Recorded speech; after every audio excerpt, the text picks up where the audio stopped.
The PlayStation 5 is flying off store shelves. Due to supply chain issues and other factors, the system has not been able to match the sales success of the PlayStation 4 thus far. PS5's lifetime has reached 21.7 million units since launch. The PlayStation 4 by comparison reached 25.4 million units after its first 7 quarters on the market. Sony was asked about a potential PS5 price increase, something the company has done in Japan with other products, including speakers, headphones, and cameras, due to various factors. Sony isn't prepared to comment on the possibility of a PS5 price hike.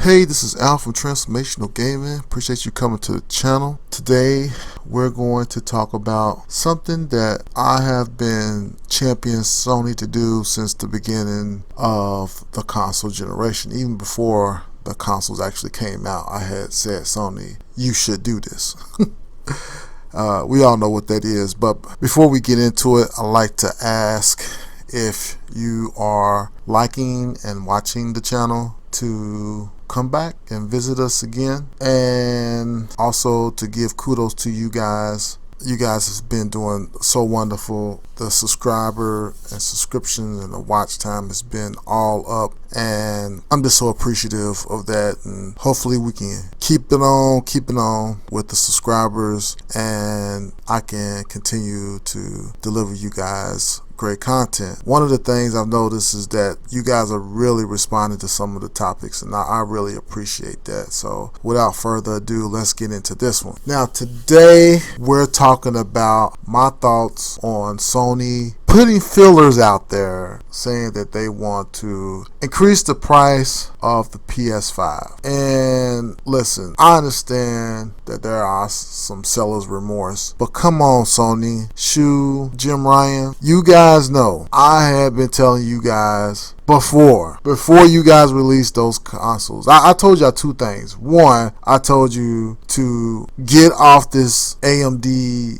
wagon that you guys are on, you and Microsoft are on. Get off of that wagon. Actually differentiate your console by going with NVIDIA. Now I know you guys are a little skittish because of the PlayStation 3, and let also the court show evidence that the PS3 was somewhat underpowered. You had to actually, instead of using VRAM, you had to actually use the registers on the actual silicone of the CPU, which in the technical world is a big no-no, because all of that memory comes right off the next second.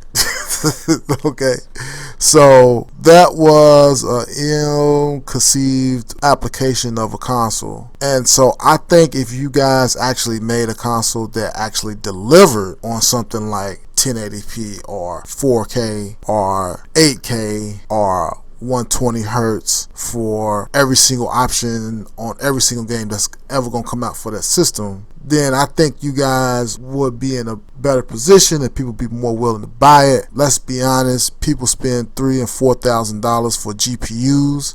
Now a lot of times that's for making more money with crypto, but that's besides the point. Before the crypto stuff was in vogue, people were still spending thousands of dollars on GPUs. That's the major difference between the PS3 and a GPU per se, is that those GPUs actually delivered on what the promises were. See, the thing about the PS3 was that, well, it didn't necessarily deliver on everything. So that would be the main difference for my reasoning of coming out with $1,000 console. Plus, that would get rid of all of the hoarding of consoles. Not all of it, because you're going to still have some of it. But I just believe that you guys would have had a better launch and a better system had you guys went with NVIDIA and just charged $1,000 for the console. I'm just believing that. If you guys would have said, hey, look, this console is going to have DLSS and all the other bells and whistles that NVIDIA GPUs have, ray tracing and all of that other stuff, look, people would have spent $1,000 for it. That's just the fact of the matter. You guys decided to cheap out and go with something cheaper, and I think that ultimately hurt you guys by two things: making the console cheaper, so now it's more scarce, which is to me kind of tied to this thing where you're promising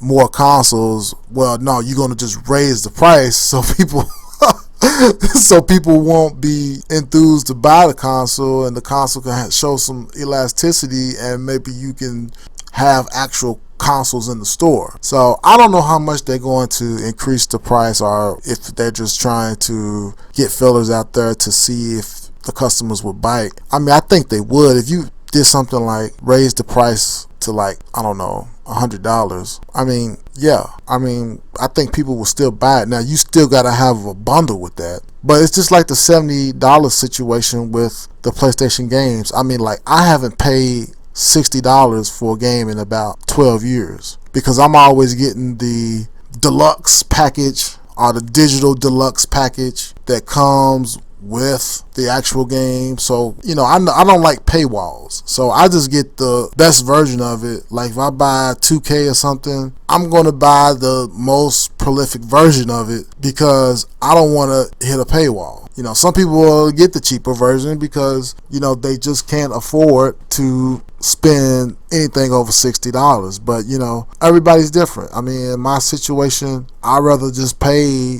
the $80. Like, I paid $80 for God of War, and I paid $80 for the deluxe version of The Last of Us. And so, but that's just to show you that I don't really ever buy any games for $60. So spending $400, whatever they want to do, $500-$600 for a 2-controller, 2-game type of deal where you only have that SKU, then yeah, I think that is a win. If you can have a good deal at the same time, charge more, then I think that would be acceptable. But let me just say this, just randomly saying we're going to tack on $100 to a $500 console, I just don't believe that that's just going to work. Now, if you just say, hey, the PS4 console is now $600, yeah, that's not going to work, because people are going to feel like that, hey, I can get some of the same games that I like on Xbox.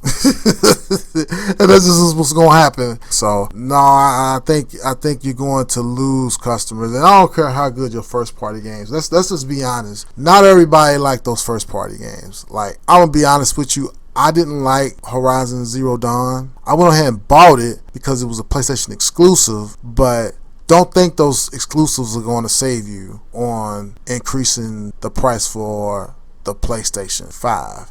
If you try to say, hey, look, you know, we're going to charge $500 for the discless version and then $600 for the disc version, I just think that's going to be a loss for you. I can only assume that you guys have heard my videos and me talking about how you guys should have increased the price, because I think I'm the only person who ever talked about that. So yeah, I'm pretty positive that Jim Ryan and the rest of the guys have probably heard my video. Shoot Price said, hey, look, check this out.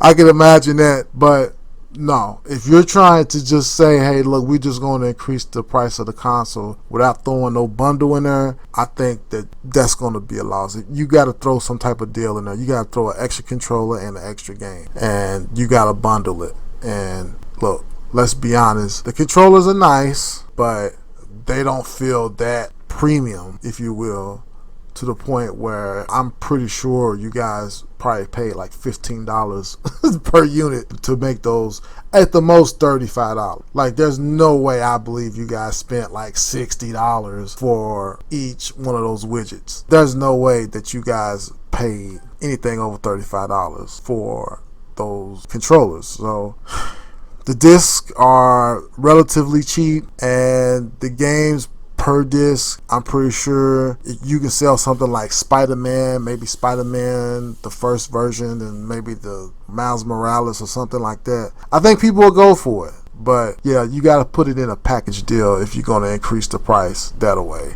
You can't just randomly go in and just increase the price. This is just not going to work. So those are my thoughts on the Sony price increase. Hey, I really do believe that they listened to my video and they kind of got seller's remorse, you know, but I hope they listen for the PlayStation 6. To me, Sony needs to get really, really tight with Nvidia, because I just think that NVIDIA's doing something. And listen, I understand that Sony build their own chips. I know they built the sound chip for the NES, and they built a couple of other chips. But with that understanding that Sony's a chip maker, and they do go in and modify those chips. That's why you're getting the Miles Morales stuff with the RT performance. Sony's built that throughput to be able to do that, which is a great kudos to Sony. But just imagine what they can do with NVIDIA, man. If they can just get with NVIDIA and really hammer out something, even if they said we're going to continue to use AMD's CPU, we're just going to have that GPU. And in that case, it probably will have to be separate because you can't have an APU with AMD and NVIDIA.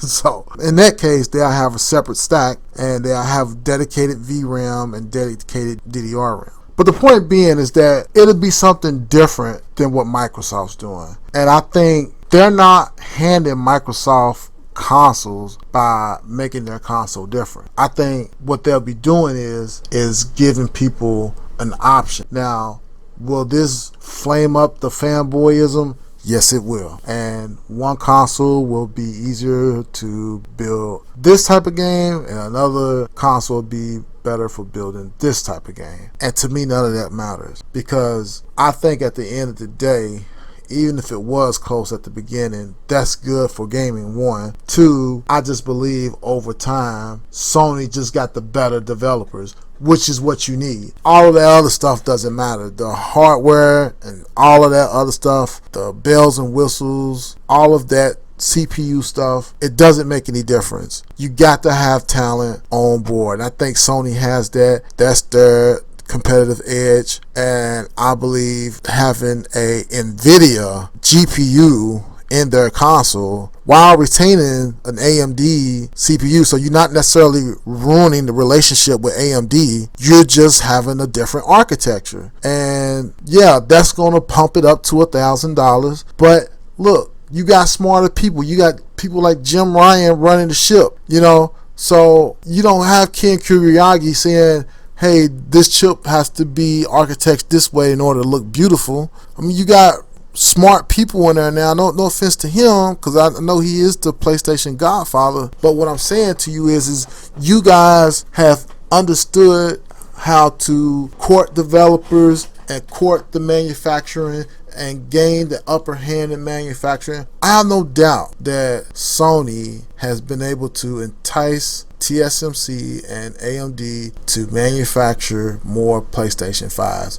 because more people are buying PlayStation 5s. So I'm pretty sure they've got that understanding and they're off to the races, and they probably are going to be able to boost manufacturing instead of Microsoft probably investing, because one, that's how Sony makes their money. Two, there's more demand for the PS5, so demand is the name of the game. And it's just my opinion that they should go in that direction. Maybe they won't, maybe they'll just stick with AMD only, but I think adding NVIDIA to the mix will give them the dominance that they're looking for. So anyway, that's it for me. Appreciate you again for commenting and subscribing and liking the channel.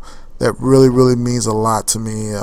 To be totally honest with you, that makes me come up with more topics and give you guys more opinions and buy the equipment that I need to make these videos even better. So you guys have done such a great job, and man, I just feel so appreciative for it, and just let's just keep it going. Anyway, this is Al from Transformational Gaming. May the truth set you free. Later.